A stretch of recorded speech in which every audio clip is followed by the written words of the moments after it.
Hello there, and welcome back to War Thunder 2 Duck Talks number 67. So I hope that you have a cool beer or a cool drink with you, alongside some snacks, that you have a comfy seat, lean back and relax, because today we will talk about the stuff that I like, aka Gaijin.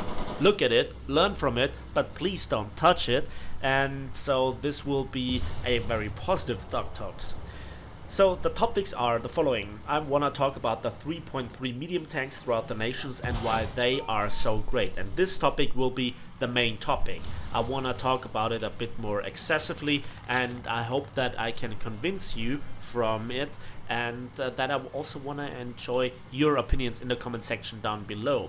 Then the second topic is the current weather situation in Germany and what this means for me as a gamer. And then the third topic will be 1 week break from not just the game but also living in Bavaria, because I will go to the Wacken open air in northern Germany for the 11th time in a row, and it will be great. What this does mean and what I'm looking forward to, as well as then the next topic will be that 2 weeks after Wacken open air there will be a Rammstein concert in Vienna, and I might or might not meet another certain War Thunder YouTuber slash streamer. Then I briefly want to talk about the summer event and what you have to do to prepare for it. And then at the very end, as usual, the questions from last Duck Talks. Again, special thanks to all the people that hashtagged their question with #question, because it's just so much easier to find the questions throughout the hundreds of comments that there are usually. Now, after this quick introduction, let's now talk about the very huge topic, and this is the battle rating 3.3 medium tanks throughout all the nations in War Thunder. And this is the stark contrast to the usual ranting, to the usual calling out things that don't work, and it all boils down to the good experience that I have at 3.3, the golden standard that this battle rating sets. And Gaijin needs to have a look at this, and they need to see what works down there, why it is so fun, why it keeps people entertained, why it keeps people hooked, why it always is also there as a little promise. Look, at some point you get this experience at higher battle ratings again, but you simply don't. And so this sets a golden standard that all other battle ratings fail in a hilarious way. So why is it so good? Well, simply because of one thing. Everything is fun. I'm not joking. It doesn't really matter if I play here the M4A1 Sherman, if I play also the Panzer IV F2, if I play the T-34 prototype, which you see in the background, or if I play the Cromwell 5 for the British, the Chinook for the Japanese, the P40 Leoncello for the Italians, and also the French have also an M4A1 Sherman at 3.3. I made tank reviews about all of them. They are a bit older, a few months older, a year old, something like this, but they're still valid. And that just show how well balanced those tanks are, that every single one of them has a purpose, they have their individual unique flavor, and that is the first time that you get this flavor for that nation. And I think I shall explain this now for those three tanks, how they are really working out. Let's begin with the T-34. It has the worst rate of fire, it has the worst penetration, and it is also not extremely maneuverable, but it is very mobile in a straight line, so it can reach a really high speed. It also can cut corners quite well. Then it has some pretty trollish bouncy armor, especially if you use it in conjunction with the speed and angle it, as well as then having this magic Russian shell type that is the AP-HE BC round. So this is just a way to use it. At close quarters, surprise side shots, use your mobility, and maybe bounce the shots here and there through angling, through wiggling forwards and backwards. Then we have to come to the German Panzer IV F2. It has some good mobility, good maneuverability. Then also the gun is just so good. Highest penetration, quick rate of fire, 5.9 second A-screw reload, and on top of this you even have a PCR as an overkill shell. But nobody really needs it because the base stock shell is just so good. Then there is also the fact that its armor is paper thin and flat. so everybody can one-shot it. It's not really capable of absorbing a shot, and in most cases you will die even though you take out a huge portion of the ammunition. So it is more like a glass cannon, but still the handling is one of the best that you can enjoy at any battle rating for any German tank. And so a tank like this doesn't come for the Germans for a very long time, in the combination of mobility, firepower, and just overall effectiveness. And then we have probably the best compromise tank that there is with the M4A1. The gun doesn't have the highest penetration, but it has the highest rate of fire, with 5 seconds dead flat for an ace crew, just as a comparison number. Then the tank is also equipped with a low speed stabilizer, which is a huge advantage at close quarters or maneuver fights. Then on top of this you have a 50 cal for threatening aircraft, for penetrating low armor tanks from the side, blinding the enemy, and even damaging some modules, as well as taking out crew on an open topped vehicle more effectively than with a normal machine gun. So those combinations are kind of painting over the fact that you don't have the greatest mobility and the greatest maneuverability, and your armor, especially around the turret, can bounce a shot once in a while. So this is also pretty good. Every single one of those tanks have their explicit and special playstyle, and again I point you towards my tank reviews.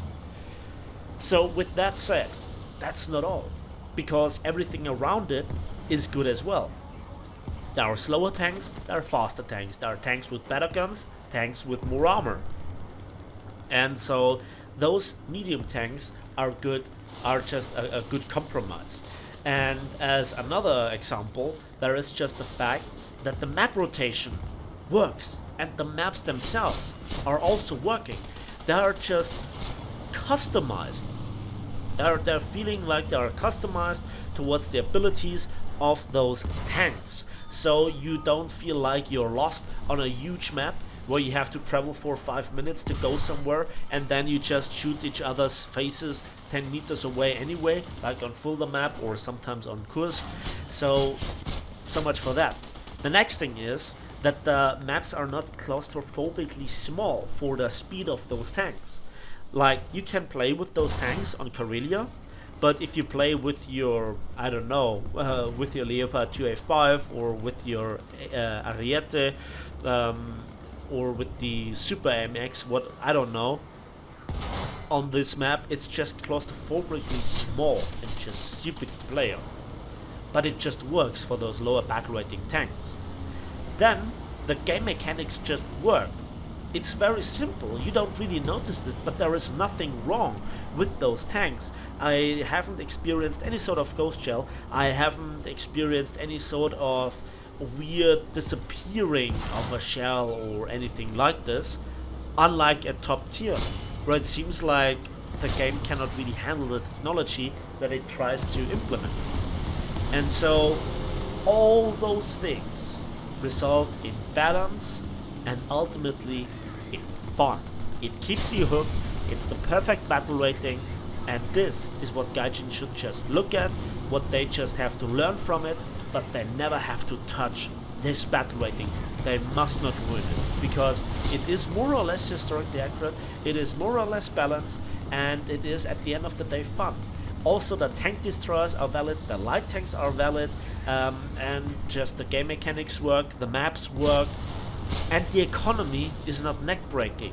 And this is the battle weight rating. For me, that would trigger me to invest in the game, to speed up the grind process, to speed up the research, and to get even more silver lines. Later on, I just stick with the game because I have invested already so much time. But if that is the only reason that you play the game, you don't have fun. But here at this battle rating you have fun, it's promising for the future, and so many things are done right. How could it have gone so wrong at top tier? That's the ultimate question that I have to ask, where I just simply have no answer for. So, the 3.3 battle rating medium tanks across the board have their unique flavor, and yet they work very well against each other and with each other. And if you have the nation versus nation or mixed matches, it doesn't really matter, because every single tank has its unique flavor, and yet they are balanced out against each other in my experience. If you have a completely different opinion, let me know in our comment section, because I think that this is the greatest battle rating that there is for tanks. For planes, it is similarly 3.7 with the old guard planes, so much for that. The next topic is now the weather in Germany. In the last Talk number 66, I already talked about the heatwave that was going on at that time. Since then, it has not really cooled down, and now we have another heatwave with an all-time heat record, with an all-time temperature record. Somewhere in Germany they measured 42.6 degrees Celsius, and that is just very, very high. The thing is this, there might be regions across the planet, Australia, some deserts, etc., where it's even hotter, but that's not the point. The point is that it was never that hot here before. Combine this with a high humidity, and also the buildings not being suited for this temperature, air conditioning being something uncommon so far, because the summers were never that hot for that long, and you can see that this is really, really stressful to even sit in front of the PC, despite the fan running, despite the windows and doors open, to hope for any sort of wind going through and just exchanging the air. It's just like you are boiled in your own juice. And that sounds disgusting, it feels disgusting, that's how it is. This is now the second shower that I had for the day as I'm recording this, and still I'm already sweating. I looked up all the tips and tricks and I tried everything, but it just doesn't work. Too much heat is just too much. That's just how it is. And for gaming, this is pretty bad. If you can't concentrate, if everything is sweaty, you have to rub your eyes and clean them of sweat, etc., then you can't properly see in Tank RB. For me, this is absolutely dreadful right at the moment. And if you believe in climate change or not, as I said, doesn't really matter, because reality doesn't really care about your opinion or your beliefs. It's just how it is. And so air conditionings will become a thing in Germany, although they are currently more uncommon than they are common. So this might change over the course of the next few years, and we will see more and more heat waves. From one heat wave, you cannot say that global warming is a thing. But I remember that when I was a boy, like 20 years ago, I was sitting in front of the TV and I was watching the weather forecast, and I was always like, come on, 30 degrees, where are my 30 degrees? Because we always had like 25, 27 degrees. Now we are well in excess of 40. This is how drastically it has changed. 35 degrees was really uncommon 20 years ago. This is now more or less the normal temperature before a heat wave. Just think about this. And that with this high humidity, it's just absolutely dreadful. So I don't know what to do about this. Maybe going down into the cellar, but that's then the last resort.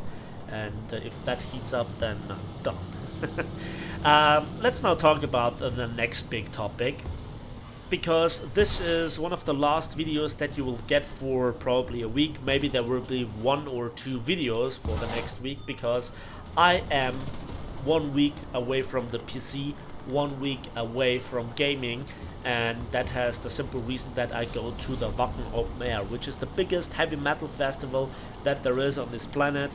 It is in northern Germany, 100 kilometers north of Hamburg to be a bit more precise, and it is absolutely fantastic. I will be there for the 11th time in a row, and I'm really, really looking forward to crazy people, to normal people, if you will, for my standards, for really good music finally, and also for just chilling out with some people that I meet once a year. It will be absolutely awesome. I'm looking forward to it, and I'm just taking a break from this overheated nonsense that currently War Thunder is. There are no news, there is nothing left to grind for me personally, so I think that a break for a week is exactly what I need, and to spend it with an excessive amount of alcohol and rock and roll and metal and some good friends. Yeah, this will be awesome. I'm really looking forward to it, and I highly recommend you to visit any sort of festival once, because it's absolutely fantastic. If you plan it right, if you execute it right, if you know what you're doing, it is an absolutely fantastic experience. Yeah, it's not for no reason the 11th time that I go there. The next topic is very interesting, because 2 weeks after the Wacken Open Air, I'll travel with my girlfriend to Vienna to visit a Rammstein concert, and this will be absolutely awesome. I'm looking forward to it, and I might or might not meet the Orange Doom, because it seems like he's also visiting a Rammstein concert in Vienna. It might be the same, because I think there are two, and so I have to check this, but maybe then talk to the sellout boy in person for the first time. So this will be very, very cool. In fact, I will not just stay in Vienna for the Rammstein concert, but also for, just exploring the city. It's the first time that I'll be in Vienna, and there are so many places to check out and to just, have a tour. So I'm really looking forward to this as well. Again, this is going back to the initial title, the stuff that I like, the stuff that I'm looking forward to it, and I hope that this experience will not be nerfed by Gaijin. Talking about stuff that gets nerfed by Gaijin, the summer event. So a lot of people have already asked, when's the summer event going to start, what will be the rewards, etc, etc. I personally have absolutely no idea, but what I can tell you for certain is that it will be more or less a shit show, that the marketplace will be involved, a lot of people will make an absurd amount of money, whereas then a lot of other people will pay a horrendous amount of money for then some rewards that will be overperforming for their battle rating. This is just how Gaijin has done it in the past, this is how it pays off for Gaijin, so why should Gaijin change anything about it? My biggest tip is, don't burn out of it, and if you just don't feel like it, why would you work for something that is just a digital item that will or will not be nerfed into the ground later on, and that will then be sold on the marketplace for expensive prices? So think about it, think about the last events, and then think about if the rewards that Gaijin will release soon as some info, I guess, if they are really worth it, if it fits your nation, if it fits your playstyle, and if you have then the choice between, having a barbecue with some of your friends, having a good time, going to a concert or whatever, or sitting with those high temperatures in front of the PC and sweating bullets, quite literally, if you get or get not enough stuff to assemble for that set vehicles, ask yourself if that is really worth it. So don't get stressed out, don't get burned out. It's just one of many events, and if you're a collector, ask yourself if it is worth the price and the time. I am a collector, and I hope that I have the chance to get my hands on it. I hope that Gaijin is not starting the event while I am at Wacken, but this is how it's going to happen, isn't it? So there it is. And that's it with all the topics. I hope they were entertaining. And now let's talk about the questions from last Duck Talks. Again, a huge shout out and a big thank you to everybody that hashtagged their question with #question. It's just so much easier to find those questions when you look through the hundreds of comments. I read all the comments, but at this moment I have to open now a tab and just look through all the questions that were asked, and I try to answer them, and that is so much easier if you hashtag your questions. If you have questions, hashtag them again, and feel free to ask them, and it might be answered in the next Duck Talks. So the first question comes from Just Hands, and he asks simply, why Gaijin is so greedy and why they are on their way to become like EA. He used different words though, but I hope you get why I won't read it out that way on YouTube. The answer is simple. If there is a way of making excessive amounts of money in an easy way, and you then have the money in your pocket instead of investing it, and then maybe in a few months and years time it will pay off with even more, then this is the way that companies like Gaijin will do it. It's very sad that they do it. I don't approve of it. It's not healthy for the game. A lot of players get repelled, but there are enough players that run with the system, enough players throwing huge amounts of money at the game, the so-called whales, and it is more profitable to milk them than to milk more people with lesser amounts of money. That's just how it is. By the way, one aspect about those whales, they are not necessarily people with insane amounts of money at their hands where they can just throw it at the game and nobody cares, but it also can be people that are addicted to gambling, and those are people that just don't have any self-control. And it's difficult to figure out where all the money spending goes for the relatives, for the parents, and Jim Sterling made a huge amount of videos about it, calling it out. Hence why I am not a fan of the unregulated marketplace in War Thunder, why I'm not a fan of any sort of loot boxes, why I am not a fan of any sort of gambling mechanics at all. This has nothing to do with the initial good stuff about War Thunder, where the game was exciting. It is too much money making at the moment and I don't approve of it. But that's just how it is, because money apparently is all that is important from the big bosses at Gaijin headquarters. And that shows in the game, and that's the thing that I hate about this game at the moment. A very similar question comes from Hey Hayden, and he asks, if Gaijin keeps going with the way they currently develop the game, how long is left before War Thunder dies? So that's an interesting question. I hope that War Thunder is there for many years to come, that the game keeps being interesting, at least in certain parts, and that at some point Gaijin gets in a working quality control team, and so we can cut the bullshit. Then the life expectancy of War Thunder gets extended for multiple years, and you have to see it that War Thunder already has invested a lot of work, you know, the basic structure of the game, the 1,300 plus vehicles that there are in the game, etc, etc. So with all this, it would be a shame if Gaijin would really go the full retard greedy way and sacrifice this for the quick buck, where then later on they have to invest in creating another game with enough similar content so that they can then milk the whales again. I think there is a hard top, however, and that is with the introduction of new and better top tier stuff. At some point you have reached the actual tanks that all the military in the world is using, and after this it's pure paper design, and then the last bit of somewhat historical accuracy gets thrown out of the window. But it depends then if the players are willing to go with Gaijin or not.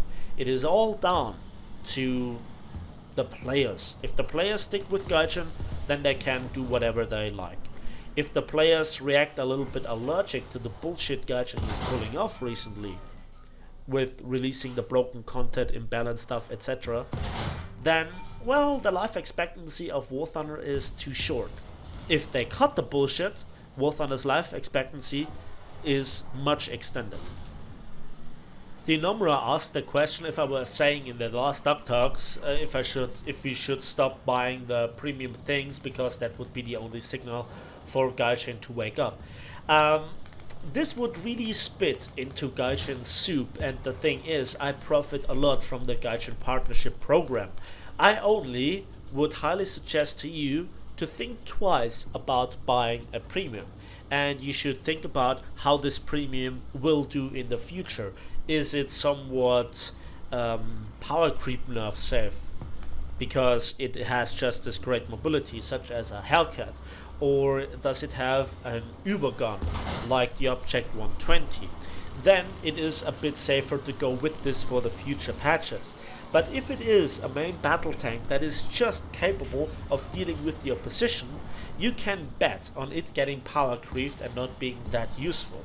And we are never safe from stuff like with the M60 DC Ariete, where the stabilizer gets removed and then it goes to a lower battle rating, but it's not the same tank that you bought for, or that any sort of Silverline and RP modifier gets nerfed. Maybe it gets even buffed, but we don't know this, and so this is always one form of gambling, an indirect one that I don't approve of. So be very careful with what you buy and think about if it is actually useful. Look at tank reviews on the internet, look at first impressions, look at the gameplay. You can always test drive any sort of premium vehicle that there is in the game, so you can then see if it suits your playstyle or not. Black Templar asks, yes, the battle rating change of 0.7 would really help in tank battles. For navals it should go down to 0.3 battle rating difference, because the difference is so extreme here.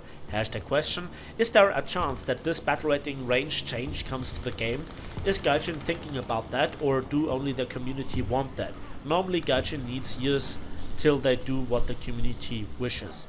So I don't know what Gaijin is planning, I don't know what they're thinking, because we have no real insight into it, aside from some cherry-picked questions in the dev Q&As, which are mostly saying nothing except for stay tuned and watch out for some news.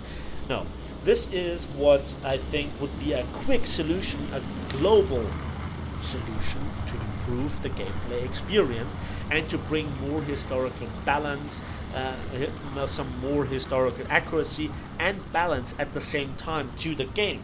But only to adjust the battle rating range would take away a bit of diversity. At the end of the day, we need a massive decompression patch, but that would require an immense amount of brain power, understanding of their own game, and so I don't expect from Gaijin yet to be able to pull that off in a reasonable fashion. And if they would do it, they find a way to fuck it up. I don't have the highest hopes for this.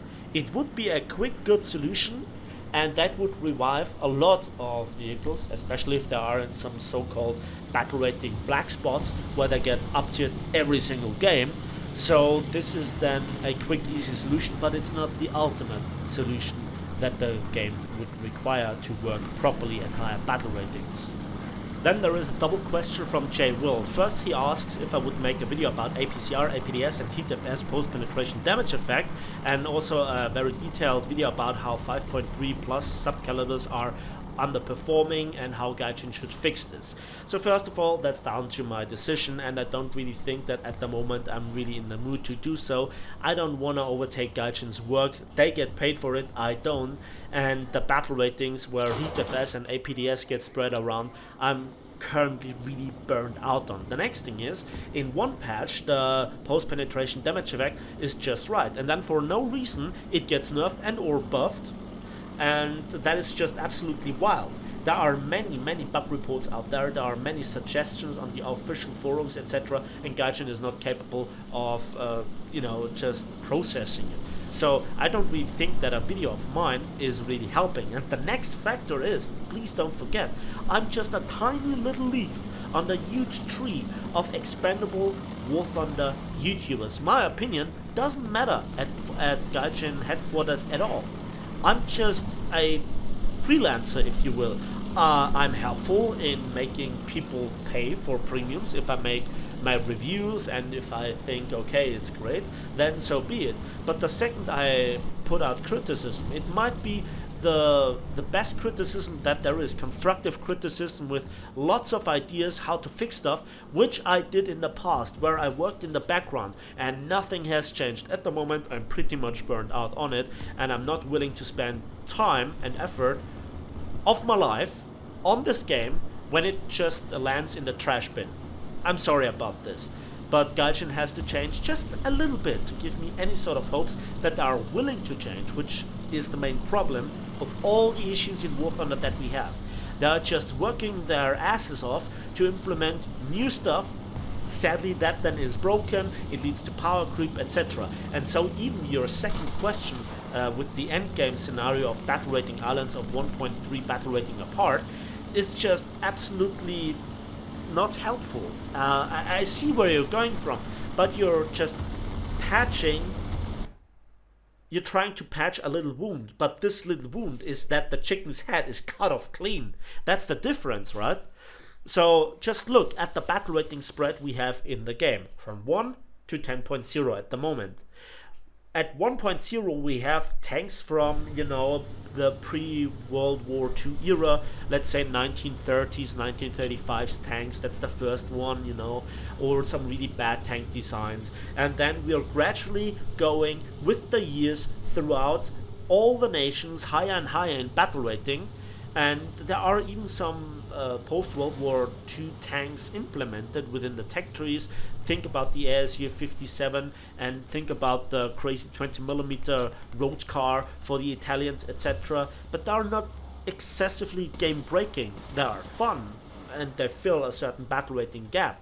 And I'm okay with this because they still more or less are not overpowered. They might be annoying, but they don't bring exactly new technology to the game.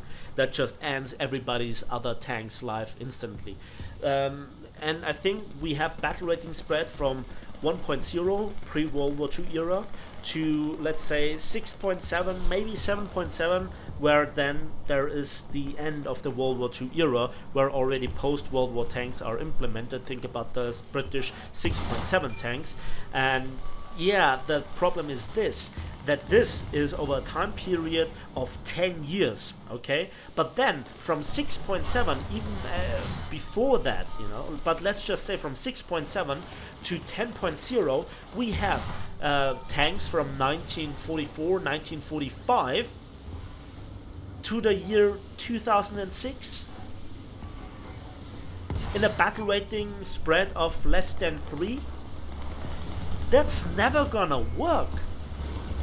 So we need a massive, and I mean an extraordinary big, outstandingly big, massive decompression patch. Especially from, let's say, 5.0 onwards. Okay, let's be generous, let's say 6.0. 6.0 onwards must be massively decompressed with the technology, with the shells, with stabilizers, mobility, autoloaders, etc, etc, etc. This is game breaking. Just look at the French formerly 6.3, 6.7 tanks, what their fate was, because they are just too well for the game, too good for the game. That's just how it is. A battle rating island would not change anything. The maximum battle rating at the moment must be 16 or 17. And that's never gonna happen, sadly. Shuttle X asks a very simple question. When you delete War Thunder?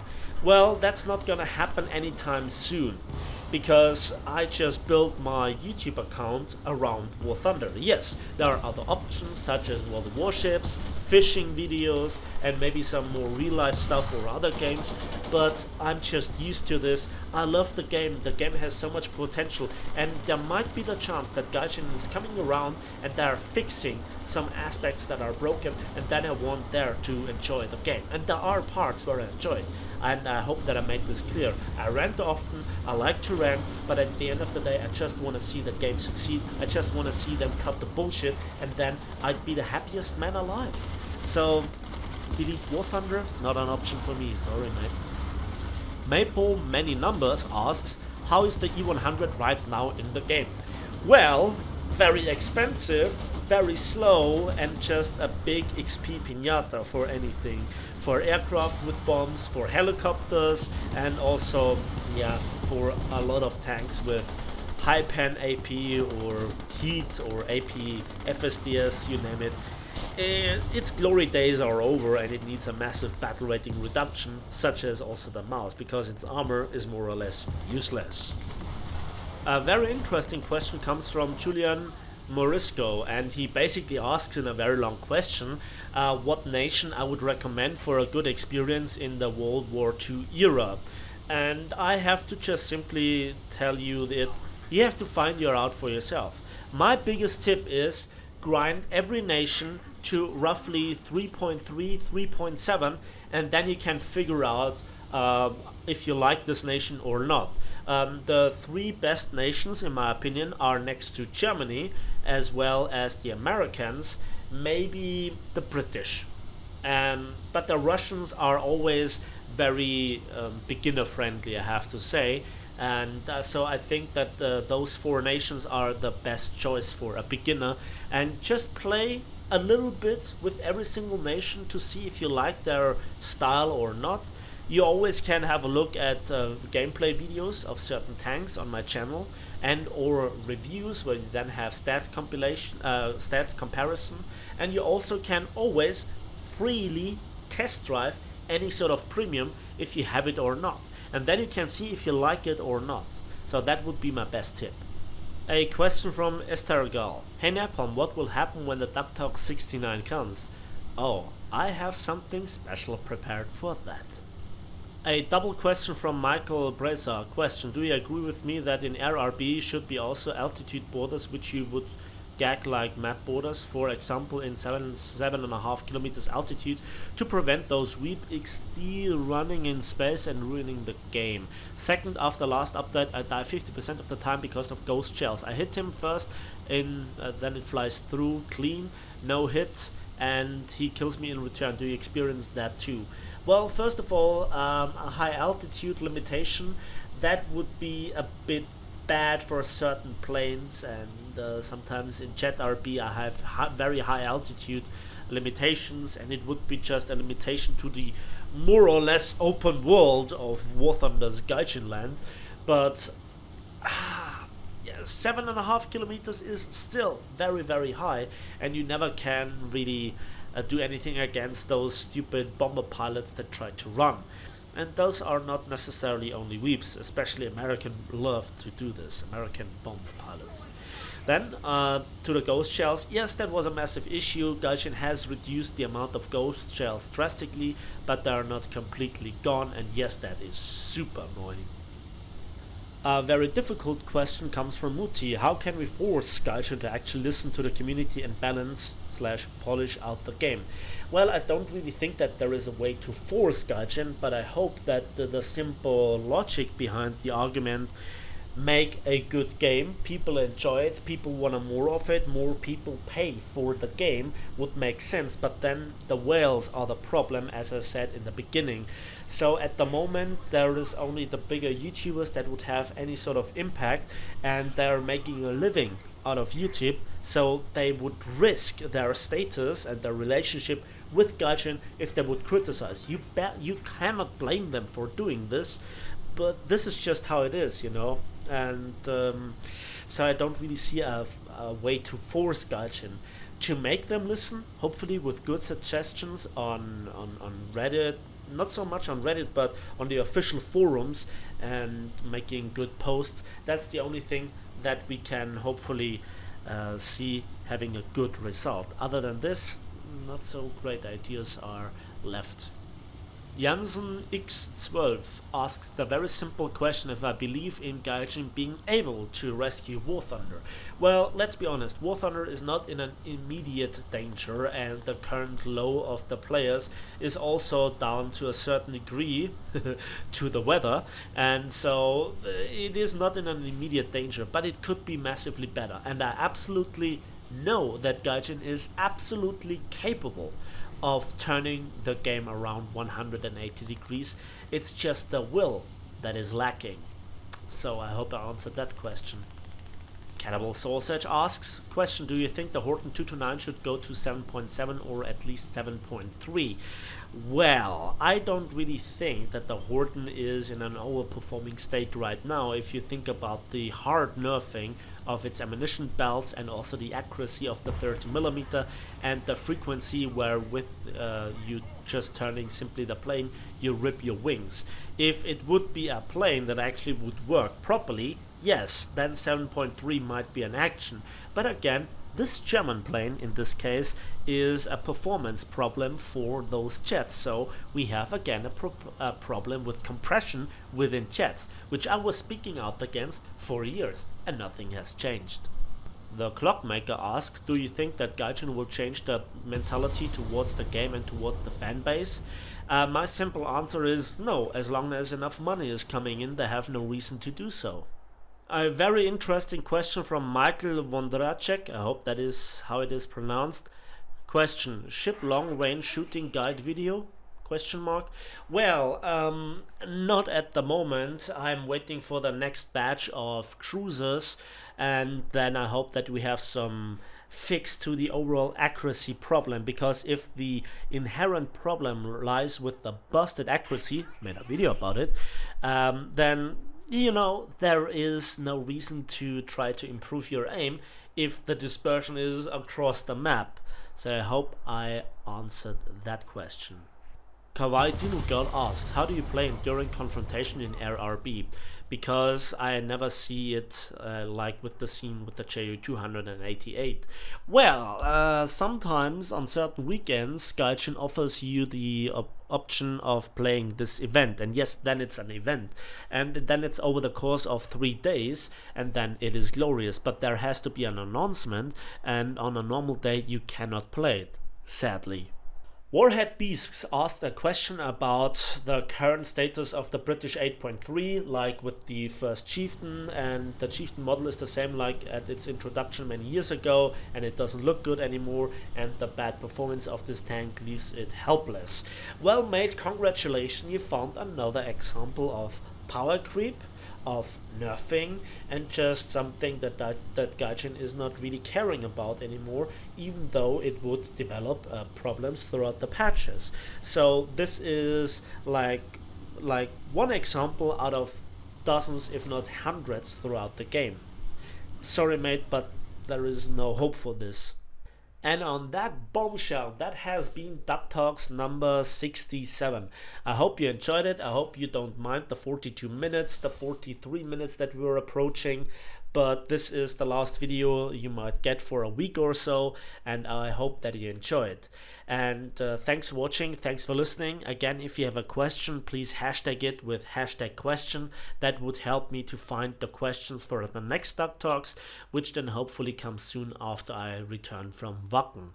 And thanks for watching, thanks for listening. Please give this video a like if it did, subscribe if you want to see and hear more, and we'll see each other on the waves, in the skies, and on the battlefields of War Thunder.